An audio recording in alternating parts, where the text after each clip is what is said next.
हम class 9th history chapter 1 फ्रांसीसी क्रांति करने जा रहे हैं। फ्रांसीसी क्रांति दोस्तों, अगर हम फ्रांसीसी क्रांति की बात करें तो अगर आपसे पूछ लिया जाए कि फ्रांसीसी क्रांति क्या है, तो ऐसे तो बहुत सारी क्रांति हुई, परंतु जो फ्रांस की क्रांति हुई है उससे हमें बहुत कुछ सीखने को मिला है और उससे को देख के और भी बहुत सारी क्रांति हुई है। तो ये बहुत ही इंपॉर्टेंट चैप्टर है जिसको आप ध्यान से पढ़िएगा। फ्रांसीसी क्रांति, फ्रांसीसी क्रांति का अर्थ क्या है, नाम को पहले समझिए। फ्रांसीसी क्रांति का मतलब है फ्रांस में होने वाली क्रांति को ही फ्रांसीसी क्रांति, जो फ्रांस में क्रांति हुई थी उसको हम फ्रांसीसी क्रांति कहते हैं। तो इसमें याद रखने के बाद 18वीं शताब्दी के दौरान यानी कि 18वीं शताब्दी के दौरान यानी कि 18वीं शताब्दी जो थी, समाज में तीन वर्गों में बटा था। जो फ्रांसीसी समाज था 18वीं शताब्दी के दौरान जो फ्रांसीसी समाज था वो तीन वर्गों में बटा था। तीन वर्गों में बटा था। प्रथम स्टेट जिसमें चर्च के पादरी आते थे। चर्च के पादरी यानी कि चर्च के पादरी के जैसे हमारे यहाँ जो मंदिर में जो पूजा करते हैं उसको हम पुजारी कहते हैं, तो ऐसे ही वहाँ जो चर्च में पूजा करते थे उन्हें पादरी कहते थे। तो प्रथम स्टेट में जो पादरी आते थे। द्वितीय स्टेट में जो है जिसमें फ्रांस के समाज का कुलीन वर्ग आता था, जिसमें फ्रांस के समाज का कुलीन वर्ग आता था, एक वर्ग था जिसे हम कुलीन वर्ग कहते थे। और तृतीय स्टेट जिसमें बड़े व्यवसायी व्यापारी अदालती कर्मचारी वकील किसान कारीगर भूमिहीन मजदूर आदि आते थे। दोस्तों यहाँ व्यवसायी और व्यापारी, बहुत सारे लोगों के पता नहीं होता है व्यवसायी और व्यापारी में क्या अंतर। तो व्यवसायी वो होता है जो कहीं पे व्यवसाय यानी कि उद्योग, जैसे कोई फैक्ट्री हो, जैसे उद्योगपति, उसी को व्यवसाय भी कहते हैं। तो जिसका कोई उद्योग हो, और व्यापारी वो होता है जो कुछ खरीद के यहाँ खरीदे वहाँ बेचे। अब फैक्ट्री जैसे व्यवसायी का जो फैक्ट्री है उसमें से जो सामान बना उसको खरीद के कहीं और बेचने वाले को ही व्यापारी कहते हैं। लगभग 7% जमीन कुलीनों का। दोस्तों यहाँ पर एक इम्पॉर्टेंट बात यह है कि जो 18वीं शताब्दी में जो फ्रांसीसी क्रांति था उसमें जो प्रथम और द्वितीय स्टेट हैं उनको जन्म से ही कुछ विशेषाधिकार प्राप्त थे। उसके बारे में हम भाई आगे पढ़ेंगे।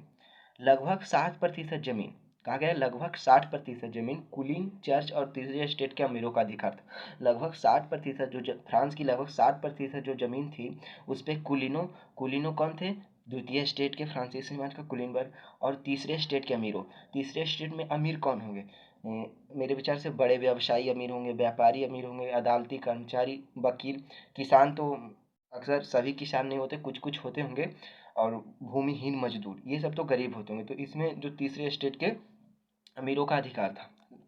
तृतीय स्टेट से चर्च द्वारा वसूले जाने वाला कर, तृतीय स्टेट से जो चर्च द्वारा बस, अब इसमें एक विशेषाधिकार ये है कि प्रथम और द्वितीय स्टेट से फ्रांस में जो है कर नहीं वसूलते थे।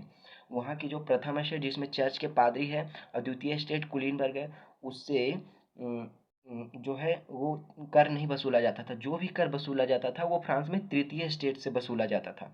और उससे भी एक जो है वो कुलीन यानी कि चर्च चर्च जो है वो भी कर वसूलता था और सरकार भी कर वसूलती थी। तो जो चर्च द्वारा कर जो वसूला जाता था उसको हम कहते हैं टाइद कहते थे, और जो अम, सरकार द्वारा वसूला जाने वाला कर था उसे हम कहते थे टाइल। बस थोड़ा सा फर्क है टाइल और टाइड का। टाइल जो सरकार द्वारा वसूला जाने वाला टैक्स था, और टाइड जो कि स्टेट द्वारा तृतीय स्टेट से चर्च द्वारा वसूले जाने वाला कर था। प्रथम दो स्टेट पादरी वर्ग और कुलीन वर्ग को लोगों को जन्म से कुछ विशेषाधिकार था। दोस्तों मैंने बताया था अभी अभी प्राप्त थे। प्रथम दो स्टेट जैसे पादरी वर्ग यानी कि जो चर्च में पूजा करते थे वे, और कुलीन वर्ग जो द्वितीय स्टेट था, जन्म से ही कुछ विशेषाधिकार प्राप्त थे। इन दोनों जो वर्ग थे उनमें जन्म से ही कुछ विशेषाधिकार प्राप्त थे। जैसे राज्य को दिए जाने वाले कर से छूट, उन्हें राज्य को कर नहीं देना पड़ता था। राज्य के सभी कर, जो राज्य के जो सभी टैक्स थे केवल तृतीय स्टेट द्वारा वहन किए जाते थे, केवल तृतीय स्टेट द्वारा ही वहन किया जाता था, नहीं कि दिया जाता था। 1774 में लुई 16वें फ्रांस की राजगद्दी पर आसीन हुआ। लुई 16वां वहाँ के आपको एक बात याद रखनी कि लुई 16वां क्यों हुआ, क्योंकि वहाँ फ्रांस में जितने भी राजा हुए उनका नाम के आगे लुई तो लगना ही लगना था। लुई ऐसे हम बोल सकते हैं Louis first, Louis second, Louis third. तो उस समय जो था जो 1774 में था वो फ्रांस में लुई 16वां लुई 16वां फ्रांस की राजगद्दी पर आसीन हुआ यानी कि उसका राज्य अभिषेक हुआ। पहला, वह फ्रांस के बुर्बो राजवंश का राजा था। अब वो किस राजवंश से जो है राजवंश से बिलोंग करता था? बुर्बो राजवंश। उसका विवाह ऑस्ट्रिया की राजकुमारी मेरी एंतोएनेट से हुआ। अब है कि राज्यरोहण के समय जब उसका राज्य अभिषेक हुआ उस समय राजकोष खाली था। उस समय जो था वो राजकोष बिल्कुल ही खाली था, जिसके निम्नलिखित कारण थे। पहला, लंबे युद्धों के कारण वित्तीय संसाधनों का नष्ट होना। जो इसमें बात होती है लंबे युद्धों के कारण, तो जो अमेरिका के स्वतंत्रता संग्राम में फ्रांस ने उसकी मदद की थी, इस वजह से मदद करने की वजह से उसके भी बहुत सारे पैसे खर्च हुए, सैनिक और भी बहुत सारे खर्च हुए, जिसके कारण वित्तीय संसाधनों का नष्ट हो जाना। और पूर्ववर्ती राजाओं यानी कि उसके जो पहले राजा थे, उसके पहले भी जो राजा थे वो शानो शौकत पर, मतलब अपनी ठाट बाट पे बहुत ही ज़्यादा फिजूल खर्ची करते थे, इस वजह से भी उसका राज्य कोष खाली हो चुका था उस समय तक। 1774 तक याद रखना है, 1774 में लुई 16वें का राजगद्दी पर आसीन हुआ। फ्रांस की राजगद्दी पर लुई 16वां कब आसीन हुआ? 1774। अब है अमेरिकी स्वतंत्रता संघर्ष में ब्रिटेन के खिलाफ अमेरिका की सहायता करना। मैंने भी बताया था कि अमेरिकी स्वतंत्रता संघर्ष, जब अमेरिका स्वतंत्रता संघर्ष कर रहा था तो ब्रिटेन के खिलाफ, यानी कि ब्रिटेन ने उस पर अपना कब्जा कर रखा था, अमेरिका की सहायता करना। और जनसंख्या का बढ़ना और जीविका संकट, जनसंख्या भी वहाँ बहुत जल्दी से बढ़ रही थी और जीविका भी संकट थी फ्रांस में। अब हम बात करते हैं मध्यम वर्ग। मध्यम वर्ग में यानी कि मध्यम वर्ग उन्हें कहते हैं जिसमें वकील, शिक्षक, लेखक, विचारक आदि आते थे, ने जन्म आधारित विशेषाधिकार पर प्रश्न उठाने शुरू कर। भाई मध्यम वर्ग में देखिए दोस्तों, एक बार ध्यान से देखिए, मध्यम वर्ग में जो लग वकील, शिक्षक, लेखक, विचारक आदि, ये सब शिक्षित लोग थे। इन लोगों ने जो है वो जन्म आधारित विशेषाधिकार पर प्रश्न उठाने शुरू कर दिए। भाई सही भी था उठाना, वो भी कह रहे थे कि ऐसा क्यों है कि उनको कुछ विशेषाधिकार प्राप्त है, हमें नहीं है, हमें सबको समान रहना चाहिए। लेकिन तो इन लोगों ने जो था वो विशेषाधिकार पर प्रश्न उठाने शुरू कर दिए। अब बढ़ते कर्ज के दबाव में लुई 16 ने 5 मई 1789 को स्टेट जनरल की बैठक बुलाई। अब है बढ़ते कर्ज के दबाव में जो फ्रांस में था वो राज्य कोष खाली हो चुका था और ऊपर से उसके ऊपर भारी कर्ज भी था। तो बढ़ते कर्ज के दबाव में लुई 16 ने 5 मई 1789, याद रखिए 1774 में जो है उस राजगद्दी पर बैठा, और 1789 यानी कि 74, 6 साल इधर हो गए, 80 और लगभग 15 साल बाद ही उसने स्टेट जनरल की बैठक बुलाई और नए करों को पास किया। वही नई करों, अब जो जो कोई भी राजा हो वो खुद तो कमाएगा नहीं, उसके यहाँ पैसे कहाँ से आते हैं, धन कहाँ से आते हैं? राज्य द्वारा वसूले जाने वाले कर से। अब उसके यहाँ एक और भी बुरी बात थी कि वो प्रथम और द्वितीय स्टेट से कर्ज वसूलता नहीं था, जो भी वसूलता था तो तृतीय स्टेट से वसूलता था। अब भाई तृतीय स्टेट से जब वसूलेगा तो उन्होंने भी अब आवाज़ सुनी उठानी शुरू कर दी कि हमसे ही क्यों वसूला जाता है और उनसे भी वसूला जाए। तो यही बात थी, बढ़ते कर्ज के दबाव में स्टेट जनरल की बैठक बुलाई गई। स्टेट जनरल की बैठक यानी कि हमारे यहाँ कौन बनाता है कानून? हमारे यहाँ जो है विधायिका, कार्यपालिका, न्यायपालिका है, जिसमें विधायिका का कार्य होता है कानून बनाना। तो उसी प्रकार वहाँ स्टेट जनरल की बैठक बुलाई गई ताकि नए करों को पास किया जाए। मतलब जब कर बढ़ रहा था तो नए करों को यानी कि वो घटाएगा तो नहीं, जब कर बढ़ रहा है तो वो घटाएगा तो नहीं, कर को बढ़ाएगा ही और भी जनता से टैक्स वसूलेगा। तो यही थी। स्टेट जनरल के मतदान स्टेट के आधार पर होता था। वहाँ एक और भी बात थी कि वहाँ जो स्टेट जनरल का मतदान था वो स्टेट के आधार पर होता था, यानी कि प्रथम स्टेट, द्वितीय स्टेट, तीसरी स्टेट, ना कि प्रति व्यक्ति के आधार पर। हमारे यहाँ जो है वो प्रति व्यक्ति के आधार पर होता। लेकिन इस बार तीसरे स्टेट के लोग संख्या आधारित मतदान की मांग करने लगे। लेकिन इस बार थे तृतीय स्टेट के लोग, उन्होंने कहा कि भाई हमें जो है वो संख्या आधारित मतदान चाहिए। अब लुई 16 ने उनकी मांग खारिज कर दी। लेकिन जो लुई 16 था उनकी मांग खारिज कर दी, तो जिसके विरोध में तीसरे स्टेट के लोगों ने सदन का बहिष्कार कर दिया, और जिससे गुस्सा होकर जो था वो तृतीय स्टेट के लोगों ने जो सदन था उसे छोड़ के चले गए। बहिष्कार कर देने का मतलब यही होता है कि छोड़ के चले गए उस समय गुस्से में ही। बिल्कुल। अब है कि 20 जून 1789 को, अब मत अब हमें याद करना है 20 जून 1789 को, 20 जून 1789 को हमें याद करना कि 5 मई 1789 को तो उन्होंने सदन का बहिष्कार किया था। अभी हमने पढ़ा पीछे ना, 5 मई 1789 को स्टेट जनरल की बैठक बुलाई गई। तो उसने उसमें ही ऐसा हुआ कि उन्होंने मांग किया कि भाई अब स्टेट आधारित मतदान ना हो बल्कि संख्या आधारित मतदान हो। तो उन्होंने 20 जून 1789 को वे लोग वायसराय के एक टेनिस कोर्ट में पहुंचे, यानी कि मई जून लगभग 1 महीने 15 दिन के बाद ही वे लोग वारसराय के एक टेनिस कोर्ट में एकत्रित हुए। वारसराय एक जगह का नाम है जिसमें टेनिस कोर्ट में एकत्रित हुए और अपने आप को नेशनल असेंबली घोषित कर दिया। अपने आप को, जो तृतीय स्टेट थे, किसने बहिष्कार किया था? तृतीय स्टेट ने। तो अपने तृतीय स्टेट ने अपने आप को नेशनल असेंबली घोषित कर दिया। इधर पूरे फ्रांस में महंगाई और अफवाहों का बाजार गर्म था। अब इधर जो पूरा फ्रांस था वहाँ महंगाई बढ़ चुकी थी। महंगाई क्यों बढ़ेगी? क्योंकि वहाँ आर्थिक स्थिति जो थी बहुत ख़राब हो गई थी, तो महंगाई बढ़ गई। अफवाहों का बाजार गर्म था और बहुत ही ज़्यादा अफवाह फैल गई थी और जगह जगह हिंसक प्रदर्शन होने लगे और जगह जगह थी जनता ने हिंसक प्रदर्शन करने शुरू कर दिए। 14 जुलाई 1789 को क्रूद भीड़ ने बास्तिल के किले को तोड़ दिया। अब है कि 14 जुलाई, 20 जून 1789 को तो उन्होंने वारसराय के एक टेनिस कोर्ट में एकत्रित हुए, अपने आप को नेशनल असेंबली घोषित किया। 20 जून 1789 को तो उन्होंने अपने आप को एक नेशनल असेंबली घोषित किया और 14 जुलाई 1789 को क्रूद भीड़ ने बास्तिल के किले को तोड़ दिया। और क्रूद भीड़ का अर्थात है गुस्सैल भीड़। क्रूद भीड़ कई लोग गलत अर्थ इसका समझ जाते हैं, लेकिन क्रूद भीड़ का अर्थ है कि बहुत ही क्रूर थे, उसमें उनके अंदर बहुत ही गुस्सा भरा हुआ था, तो उन्होंने बास्तिले के किले को तोड़ दिया। अब भाई बास्तिले को किले को ही क्यों तोड़ा, ये भी प्रश्न उठता है कि बास्तिले के किले को ही क्यों तोड़ा। तो जो बास्तिल का किला था वो जो था वो जो फ्रांस के राजा थे कि सम्राट की निरंकुश शक्तियों का प्रतीक था। वो जो बास्तिल का किला था उसे सम्राट के निरंकुश शक्तियों का प्रतीक माना जाता था, इसलिए उन्होंने तोड़ दिया कि अब हम पे अत्याचार नहीं चलेगा। उन्होंने ये संकेत दिया। और राजनीतिक कैदियाँ, यहाँ पर एक राजनीतिक कैदियाँ हैं, तो इसका मतलब ये होता है कि जो लोग धरने प्रदर्शन करते हैं, यानी कि राजनीतिक से के द्वारा राजनीतिक कार्य में उनको जो गिरफ्तार किया जाता है, तो उन्हीं को कहते हैं राजनीतिक कैदियों को रिहा करवा लिया।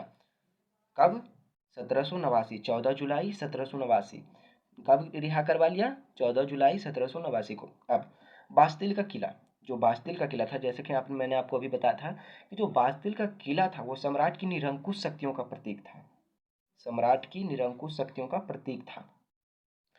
अब अपनी विद्रोही प्रजा की शक्तियों का अनुमान करके, अब जो लुई सुलहमा था उसने अपनी विद्रोही प्रजा की शक्तियों का अनुमान करके लुई सुलहमे ने नेशनल असेंबली को मान्यता दे दी। उसने देखा कि प्रजा बहुत ही ज़्यादा विद्रोह पर उतर आई है, तो उसे डर हो गया कि भाई अगर हमने इस समय नेशनल असेंबली तृतीय स्टेट ने घोषित किया था कब? 20 जून 1789 को। तो उसने कहा कि अगर मैं अभी इसे नेशनल असेंबली घोषित नहीं करता हूँ तो बात और भी बिगड़ सकती है और उसे कहीं अपनी सत्ता छोड़ने पर मजबूर ना होना पड़े। तो उसने इसी डर से नेशनल असेंबली को मान्यता दे दी। अब है 4 अगस्त 1789, 4 अगस्त 1789 की रात को। अब है बात 4 अगस्त 1789 की रात को असेंबली ने नए कर्तव्यों और बंधनों वाली समानती व्यवस्था को उन्मूलन का आदेश पारित किया। उन्मूलन का आदेश पारित किया। एक बात याद रखने की, जितनी भी महत्वपूर्ण तिथियां हैं वो 20 जून 1789 को 20 जून, ये डेट तो अलग हो सकती है, जून जुलाई अगस्त, लेकिन जो भी महत्वपूर्ण तिथि है वो 1789 को ही है। ये आप देख लीजिए, 1789, 14 जुलाई 1789, 4 अगस्त 1789 और उसके बाद फिर आता है। तो 4 अगस्त 1789 की रात को असेंबली ने, जो असेंबली थी, नेशनल असेंबली थी, जो तृतीय स्टेट ने गठन किया था, उसने नए करो नए नए करो कर्तव्यों और बंधन वाली समानती व्यवस्था के उन्मूलन का आदेश दे दिया। समानती व्यवस्था आपने पढ़ा होगा भारतीय इतिहास में कि समानती व्यवस्था किसे कहते हैं। तो समानती व्यवस्था जो है वो हमारा हो जाता है। तो उसने 4 अगस्त 1789 की रात को असेंबली ने नए करों, कर्तव्यों और बंधनों वाली समानती व्यवस्था का उन्मूलन का आदेश पारित कर दिया, यानी कि उसका उन्मूलन का अर्थ होता है उसको हटाने का। अब 1791 में फ्रांस में संवैधानिक राजतंत्र की नींव बढ़ी और अब जो है 1791 यानी कि 1789 90-91 एक साल, लगभग एक साल बाद फ्रांस में संवैधानिक राजतंत्र की नींव पड़ी। संवैधानिक राजतंत्र यानी कि वहाँ भी संविधान, जो संवैधानिक राजतंत्र का अर्थ ये होता है कि राजा जो भी काम करे एक संविधान में के अनुसार करे, तो उसकी नींव पड़ी। नए संविधान के अनुसार, जो नया संविधान पड़ा था उसके अनुसार बहुत सारी नई नई पहला, मतदान का अधिकार केवल सक्रिय नागरिकों को मिला। मतदान का अधिकार केवल सक्रिय नागरिकों को ही मिला, जो नया संविधान बना उसके अनुसार, जिसमें थे पुरुष थे जिनकी उम्र 25 वर्ष से अधिक थी, और जिनकी उम्र 25 वर्ष से अधिक थी। हमारे देश में कितने वर्ष से अधिक वाले को जो है मतदान का अधिकार होता है, बता सकते हैं? 18 वर्ष। 18 वर्ष से अधिक वाले को मतदान का अधिकार होता है। तो ऐसे ही मतदान का अधिकार केवल सक्रिय नागरिकों को ही मिला, जिसमें पुरुष थे जिनकी उम्र 25 वर्ष से अधिक थी, और जिनकी उम्र 25 वर्ष से अधिक थी, जो कम से कम 3 दिन की मजदूरी के बराबर कर चुकाते थे, और जो कम से कम 3 दिन की मजदूरी यानी कि महीने में 3 दिन की मजदूरी के बराबर कर चुकाते थे। इसमें भी आपको अपने मन से सोचिए क्या गलत है। इसमें एक तो महिलाओं को नहीं मिला, ऊपर से एक ये है कि जो कम से कम 3 दिन की मजदूरी के बराबर कर चुकाते उन्हीं को, बाकी को नहीं मिला। जो 3 दिन की मजदूरी के बराबर कर नहीं चुकाते थे उनको मतदान देने का अधिकार नहीं मिला। अब है दूसरा कि महिलाओं एवं अन्य पुरुषों को निष्क्रिय नागरिक कहा जाता था। मैंने अभी बताया कि महिलाओं को तो वोट देने का अधिकार ही नहीं मिला, और अन्य पुरुषों जिनकी जो 3 दिन के मजदूरी के बराबर कर नहीं चुकाते थे उनको निष्क्रिय, यानी कि एक तरह से उनको निष्क्रिय, किसी काम के नहीं नागरिक कहा जाता था, वहाँ कहा जाता था। राजा की शक्तियों को विधायिका, और जो वहाँ है वहाँ भी जिस हमारे देश में भी है कि विधायिका कार्यपालिका न्यायपालिका में विभाजित कर दे होता है, तो वहाँ भी इसी तरह हुआ कि राजा की शक्तियों को विधायिका, कार्यपालिका और न्यायपालिका में विभाजित एवं हस्तांतरित कर दिया गया, बांट दिया गया। अब 10 अगस्त 1792 को 1791 में फ्रांस में संवैधानिक राजतंत्र की नींव पड़ी, और वहीं 10 अगस्त 1792 को जैकोबिन क्लब के सदस्यों ने, अब वहाँ बहुत सारे क्लब की वहाँ भी गठबंधन हुई, जिसमें है 10 अगस्त 1792 को जैकोबिन क्लब के सदस्यों ने रोबिस्पियर के नेतृत्व में, जो जैकोबिन क्लब था उसके सदस्य के लीडर कौन थे? रोबिस्पियर। तो रोबिस्पियर के नेतृत्व में नई शासन व्यवस्था के खिलाफ विद्रोह कर दिया, और जो नया शासन व्यवस्था आया उसके खिलाफ उसने विद्रोह कर दिया, क्योंकि उन्हें अच्छा नहीं लगा। इसके बारे में हम आगे बढ़ेंगे। अब 21 सितंबर 1792, 10 अगस्त के बाद अब 21 सितंबर 1792 को फ्रांस को गणतंत्र घोषित कर दिया गया, और 21 सितंबर 1792 को फ्रांस को गणतंत्र घोषित कर दिया गया, और नवनिर्वाचित असेंबली को कन्वेंशन नाम दिया गया। उसके बाद अब पूर्ण रूप से उसको गणतंत्र घोषित कब किया गया? 21 सितंबर 1792 को फ्रांस को गणतंत्र घोषित कर दिया गया, यानी कि गणतंत्र घोषित कर दिया गया। और नवनिर्वाचित जो नई असेंबली बनी उसको कन्वेंशन नाम दिया गया। याद रखिएगा, वहाँ की असेंबली को क्या कहते हैं? कन्वेंशन। 21 जनवरी 1793, अब है 21 जनवरी 1793 को लुई 16 को फ्रांस के खिलाफ साजिश रचने के आरोप में 21 जनवरी 1793 को लुई 16 को फ्रांस के खिलाफ साजिश रचने के आरोप में फांसी दे दी गई। ये भी एक महत्वपूर्ण तिथि है कि लुई 16 को फांसी कब दी गई, तो 21 जनवरी 1793 को। हमें ये याद करना है कि उसका राजगद्दी पर राज्यारोहण कब हुआ, यानी कि उसका राज्याभिषेक कब हुआ था? 1774 में। और उसको फांसी कब दी गई? 1793 में, 21 जनवरी 1793 को। अब 1793 में 1794 के दौरान 1793 और 1794 के दौरान रोबिस्पियर ने क्रूरतापूर्वक राज किया, और अब जब हमें यहाँ पर दिया है कि 1792 को फ्रांस में गणतंत्र घोषित कर दिया गया, तो एक नवनिर्वाचित असेंबली की गठन हुआ जिसको कन्वेंशन नाम दिया गया। अब जैकोबिन क्लब के सदस्यों ने विद्रोह किया था, उन्होंने अपने खिलाफ विद्रोह किया, गणतंत्र घोषित किया, तो राजा भी तो उन्हीं के जो नेतृत्व है बनेंगे ना, तो उसके नेतृत्व कौन थे? रोबिस्पियर, तो उन्हीं को बनाया गया। लेकिन उन्होंने भी 1793 और 1794 के दौरान रोबिस्पियर ने क्रूरतापूर्वक राज्य किया, इसलिए इस काल को आतंकवाद का काल भी कहते हैं।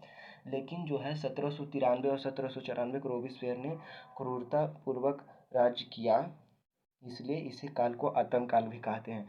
ये भी बहुत ही एक फेमस है, आपको आ सकता है कि आतंक काल किसे कहते हैं, तो किसे कहते हैं 1793 और 1794 के दौरान रोबिस्पियर ने क्रूरतापूर्वक राज्य किया, इसलिए इस काल को आतंक काल भी कहते हैं। ये भी एक मूल है। जून 1794, जून 1794 में रोबिस्पियर को गिलोटिन पर चढ़ा दिया गया। उसे भी कब चढ़ाया गया गिलोटिन पर? जून 1794। रोबिस्पियर के पतन के बाद फ्रांस का शासक मध्यम वर्ग के संपन्न लोगों के पास आ गया, और जब रोबिस्पियर गया उसके बाद फ्रांस का शासक था वो मध्यम वर्ग के संपन्न लोगों के पास आ गया। मध्यम वर्ग में कौन हमारे आते थे? किसान, अदालती, वकील, सुधारक आदि, विचारक आदि आते थे। तो उन्होंने 5 सदस्यों वाली एक कार्यपालिका जिसे डायरेक्टरी को नियुक्त किया, जो फ्रांस का शासन देखती थी। अब जो उन्होंने जो संपन्न लोग थे,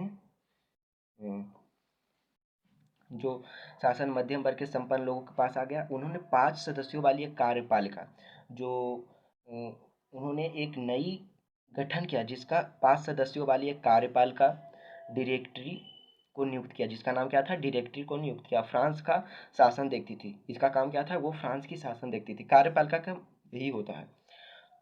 लेकिन अक्सर विधान परिषद में उनके हितों का टकराव होता रहता था। लेकिन अक्सर विधान परिषद में उनके बीच में आपसी मतभेद होते रहते थे। इसको कहा गया कि उनके हितों का टकराव होता रहता था। हमारे में भी होता है, उनमें भी होता था। इस राजनीतिक अस्थिरता का फायदा नेपोलियन बोनापार्ट ने उठाया, और नेपोलियन बोनापार्ट जो एक बहुत ही जो कहते हैं उसका एक बहुत ही बड़ा योगदान है। तो इस राजनीतिक अस्थिरता का फायदा नेपोलियन बोनापार्ट ने उठाया, और इसी राजनीतिक अस्थिरता, यानी कि जो राजनीतिक अस्थिरता थी, उन दोनों के बीच में आपसी मतभेद थे, इसी का फायदा नेपोलियन बोनापार्ट ने उठाया, और उसने 1799 में डायरेक्टरी को खत्म कर दिया गया, और 1804 में फ्रांस का सम्राट बन गया। नेपोलियन बोनापार्ट के बारे में हम आगे चर्चा करेंगे दोस्तों। नेक्स्ट वीडियो में हम अपने नेपोलियन बोनापार्ट के बारे में चर्चा करेंगे। 1804 में फ्रांस का सम्राट बन गया। अब है कि 1815 में, 1804 में तो नेपोलियन बोनापार्ट फ्रांस का सम्राट बना। 1815 में वाटरलू में उसकी पराजय हुई। 1815 में वाटरलू में उसकी पराजय हुई और उसे बंदी बना लिया गया। जो नेपोलियन बोनापार्ट था, उसने भी बहुत सारे वो जो किए क्रूर शासन, उसका भी एक तरह से क्रूर शासन ही माना गया, क्योंकि वो उसका एक ही जो था लक्ष्य था कि ज़्यादा से ज़्यादा युद्ध करके अपनी सीमा को बड़ा से बड़ा करना। इस चक्कर में पहले तो वो अच्छा था, उसने बहुत अच्छे काम किए, जनता को उसने भरोसा दिलाया और कुछ, लेकिन उसने जो सीमा जीतने के चक्कर में वो एक तरह से बहुत ही क्रूर शासक बन गया। 1815 में वाटरलू में उसकी पराजय हुई और उसे बंदी बना लिया गया। फ्रांसीसी क्रांति के मूल तत्व क्या है? ये एक बहुत ही महत्वपूर्ण प्रश्न है कि फ्रांसीसी क्रांति के मूल तत्व, यानी कि फ्रांसीसी क्रांति में क्या दिया हमें? स्वतंत्रता, समानता और बंधुत्व ने पूरे विश्व पर प्रभाव डाला। उसने जो है उसी में, इसीलिए फ्रांसीसी क्रांति एक इतना महत्वपूर्ण टॉपिक है, क्योंकि उसके बाद ही स्वतंत्रता, समानता और बंधुत्व ने पूरे विश्व पर प्रभाव डाला। उससे यही पता चलता है, क्योंकि फ्रांसीसी क्रांति में ही स्वतंत्रता की मांग हुई, समानता, यानी कि मध्यम वर्ग में जो जो ये उठाया था हमारा प्रश्न कि हमें भी समान अधिकार, प्रथम और द्वितीय स्टेट को विशेषाधिकार क्यों मिला था, हमें भी मिलना चाहिए, समानता को दर्शाता है। और बंधुत्व ने पूरे विश्व पर प्रभाव डाला। 1848 में फ्रांस में के सभी उपनिवेशों से दास प्रथा का उन्मूलन कर दिया गया। अब है 1848 में फ्रांस के सभी उपनिवेश से दास प्रथा का उन्मूलन कर दिया गया। ये आपको समझना होगा कि 1800 सभी उपनिवेशों का मतलब होता है कि उसने जिस जिस क्षेत्र को अपने अधीन किया था। जैसे हम किसके अधीन थे 1947 से पहले? ब्रिटेन के अधीन थे, तो हम ब्रिटेन के उपनिवेश थे। उसी प्रकार जो है, जैसे हम ब्रिटेन के उपनिवेश थे 1947 से पहले, उसी प्रकार जो है वो फ्रांस के जितने, फ्रांस भी एक बहुत ही जो कहते हैं उस समय जो ब्रिटेन का शत्रु था बहुत ही ज़्यादा, वो उसे फ्रांस ही कहते हैं, क्योंकि उसने भी बहुत सारे उपनिवेश बनाए थे अपने, यानी कि बहुत सारे क्षेत्र पर कब्जा किया था। तो 1848 में फ्रांस के सभी उपनिवेशों से, यानी कि उसने जितने भी क्षेत्र में कब्जा किया था उसमें सबसे दास प्रथा का उन्मूलन कर दिया गया, यानी कि हटा दिया गया। महिलाओं को मतदान का अधिकार 1946 में जाकर मिला। ये सोचिए आप कि महिलाओं को मतदान का अधिकार कब मिला। इसी को याद रखने का सिंपल तरीका है कि 1947 में हमारा देश आज़ाद हुआ था, उससे एक साल पहले 1946 में जाकर मिला। अब एक नज़र में सामाजिक अब है कि सामाजिक फ्रांस की सामाजिक स्थिति कैसी थी। समाज का वर्गों में बटा होना, वहाँ समाज वर्गों में बटा था, सामाजिक विभेद थे, मध्यम वर्ग का उदय हुआ। राजनीतिक अयोग्य शासन, वहाँ के शासन जो थे वो भी अयोग्य था, बहुत ही क्रूरतापूर्ण। विशेषाधिकार भी वहाँ था राजनीतिक में कि प्रथम और द्वितीय स्टेट को विशेषाधिकार मिले, ये भी एक वहाँ की खराब बात थी। तत्कालीन कारक क्या था, लुई 16 में नया कर लगाने का प्रस्ताव किया। और जो मुख्य कारण था इसके बारे में अगर हम चर्चा करें तो जो मुख्य कारण था वो था कि उसने नया कर लाने को सोचा, वही मुख्य कारण था। कब लाने की सोचा था? 5 मई 1789। आर्थिक सुधारकों एवं विचारकों का प्रभाव क्या पड़ा? मुख्य सुधारक एवं विचारक कौन थे, ये याद रखना है। पहला रूसो, मिराब्यो, आबेसिया। और आर्थिक कारण क्या थे कि लगभग 12 अरब लिब्रे का कर्ज था। हाँ, कितना कर्ज था? फ्रांस में कर्ज तो था, लेकिन कितना था अभी हमें पता चला है, लगभग 12 अरब लिब्रे का कर्ज। सोचिए कितनी ज़्यादा है। दूसरा खाली राजकोष, और ऊपर से वहाँ की राजकोष भी खाली थी। करे तो क्या करे, जीविका संकट भी थी क्योंकि वहाँ जनसंख्या बहुत बढ़ गई थी, और जो था इसी वजह से जीविका संकट भी बढ़ी। और कर व्यवस्था, क्योंकि वहाँ कर भी जो था वो तृतीय स्टेट से ही वसूला जाता था, इस वजह से भी कम कर आते थे सरकार के पास। और यही थी वहाँ की मुख्य, यही वहाँ की मुख्य जो थी वो भूमिका थी। और अगर आपको कोई कन्फ्यूजन हो तो आप पूछ सकते हो। नमस्कार दोस्तों, वीडियो अच्छा लगा हो तो लाइक और सब्सक्राइब जरूर करना।